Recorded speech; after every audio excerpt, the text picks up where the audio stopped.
people, it's Rocio. I'm doing my daily life Bible reading, and today we're reading the chapter 26 of the book of Leviticus. And I expect that this book is going to be a little difficult because I have a lot of orange in it, and orange is the color I use to highlight the bad stuff. So just keep in mind that I may have things that come up in my head that I want to share, but I may not share it if I don't feel like I can word it in a way that makes sense or that will be fruitful. So doesn't mean I don't have something to say about certain things. It just means that I might just struggle with how to say it, and I'll think about it, and if I have to just say it in the next video, I will.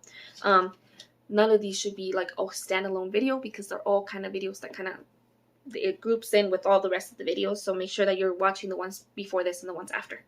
Okay, chapter 26. Do not make idols for yourself. Set up a carved image or sacred pillar for yourselves, or place a sculpted stone in your land to bow down to it. For I am the Lord your God. You must keep my Sabbaths and honor my sanctuary. I am the Lord. If you follow my statutes and faithfully observe my commands, I will give you rain at the right time, and the land will yield its produce, and the trees of the field will bear their fruit. Your threshing will continue until grape harvest, and the grape harvest will continue until sowing time. You will have plenty of food to eat and live securely in your land. I will give peace to the land, and you will lie down with nothing to frighten you. I will remove dangerous animals from the land, and no sword will pass through your land. You will pursue your enemies, and they will fall before you by the sword. 5 of you will pursue 100, and 100 of you will pursue 10,000. Your enemies will fall before you by the sword. I will turn to you, make you fruitful, and multiply you, and confirm my covenant with you. You will eat the old grain of the previous year, and will clear out the old to make room for the new. I will place my residence among you, and I will not reject you. I will walk among you and be your God, and you will be my people. I am the Lord your God, who brought you out of the land of Egypt so that you will no longer be their slaves. I broke the bars of your yoke and enabled you to live in freedom. But, okay, so let me pause here.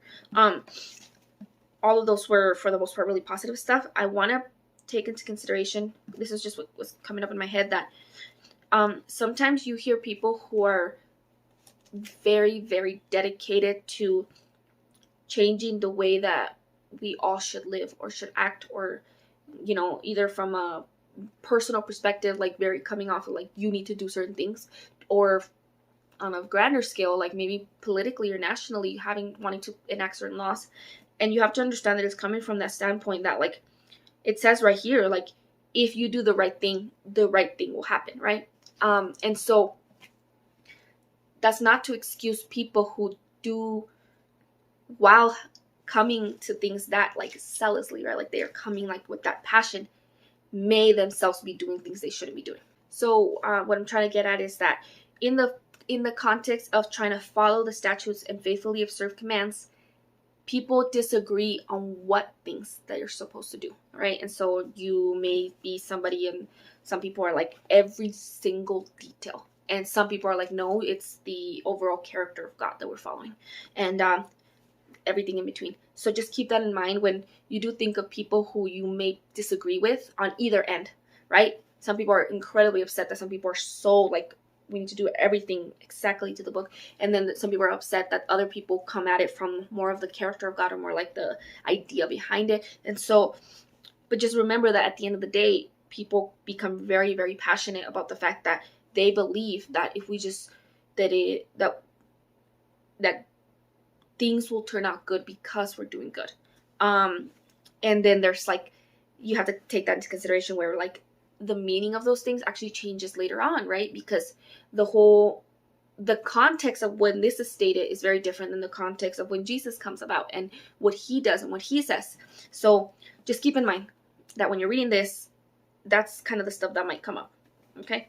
I feel like there's more I want to say about it, but I don't have the right words, so I won't. Okay. 14.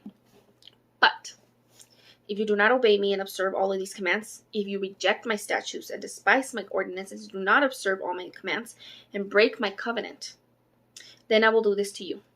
I will bring terror on you, wasting disease and fever that will cause your eyes to fail and your life to ebb away. You will sow your seed in vain because your enemies will eat it.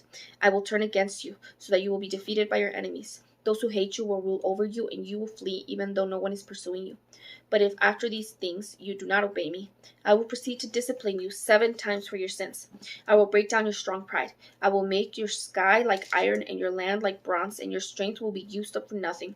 Your land will not yield its produce, and the trees of the land will not bear their fruit.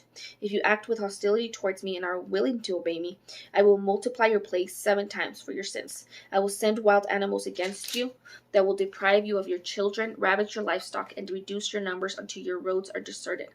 If, in spite of these things, you do not accept my discipline, but act with hostility towards me, then I will act with hostility towards you. I will strike you 7 times for your sins. I will bring a sword against you to execute the vengeance of the covenant. Though you withdraw into your cities, I will send a pestilence among you, and you will be delivered into my hands. When I cut off your supply of bread, 10 women will bake your bread in a single oven and ration out your bread by weight, so that you will eat but not be satisfied. And if in spite of this you do not obey me, but act with hostility towards me, I will act furious hostility towards you.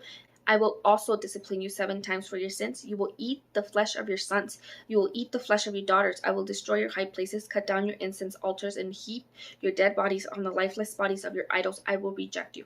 I will reduce your cities to ruins and devastate your sanctuaries. I will smell the pleasing aroma of your sacrifices. Or I will not smell the pleasing aroma. I will also devastate the land so that your enemies who come to live there will be appalled by it. But I will scatter you among the nations. I will draw a sword to chase after you. So your land will become desolate and your cities will become ruins. Then the land will make up for its Sabbath years during the time it lies desolate, while you are in the land of your enemies. At that time, the land will rest and make up for its Sabbaths. As long as it lies desolate, it will have a rest it did not have during your Sabbaths when you lived there. I will put anxiety in the hearts of those who survive in the lands of their enemies. The sound of wind-driven leaf will put them to flight, and they will flee as one flees from a sword and fall, though no one is pursuing them. They will stumble over one another as if fleeing from a sword, though no one is pursuing them. You will not be able to stand against your enemies. You will perish among the nations. The land of your enemies will devour you. Those who survive in the lands of your enemies will waste away because of their sin. They will also waste away because of their fathers' sins along with them. But if they will confess their sin and the sin of their fathers, their unfaithfulness that they practiced against me, and how they acted with hostility towards me, and I acted with hostility towards them, and brought them into the land of their enemies, and if their uncircumcised hearts will be humbled, and if they will pay the penalty for their sin, then I will remember my covenant with Jacob.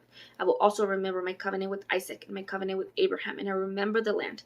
For the land abandoned by them will make up for its Sabbaths by lying desolate without the people, while they pay the penalty for their sin, because they rejected my ordinances and abhorred my statutes. Yet in spite of this, while they are in the land of their enemies, I will not reject or abhor them, so as to destroy them and break my covenant with them, since I am the Lord their God.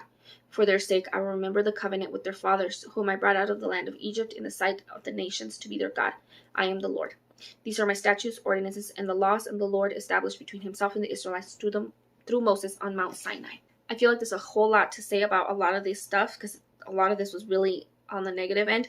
And I want to bring up arguments that kind of come up rather than anything I think. So one, this is a lot of like when people talk about like the character of God being different in the Old Testament versus the New Testament. And I think that there are, obviously, if you read it on the surface, there are arguments for that. And then if you understand more of the broad story, there are arguments against that. And so look both of them up so that you can understand it. Two, I want you to recognize that some parts of the Bible we read from human perspective, and some parts of the Bible we expect that it shouldn't be from a human perspective. And so then I want you to think that when you think of these things, obviously they're bad things, right? But it's so easy to agree with them when they're about someone else. Like if you think about people you think you disagree with, that you dislike, that you think are bad, oh yeah, bring the reign of terror on them. But when you think of yourself being on that end, you might be like, that is just so horrible. Why would God ever do that? And so just think of the fact that that comes up in how that bias comes into play. And then I want you to also consider how if you genuinely believe that this is what will happen, if you do the wrong thing, people might strongly believe that they have to do certain things in order to not allow that to happen. And that plays into how people read the Bible and their perspective on what they should or shouldn't follow, or they should or shouldn't support, or etc. And I think on that same note, take into consideration that the Bible is not just this chapter, it's the entirety of the book, and Jesus and his coming and what he teaches changes your perspective on a lot of this. So it was a lot. So there's things I want to talk about individually that I don't think I can get into right now. So if it comes up or I'm able to, I will.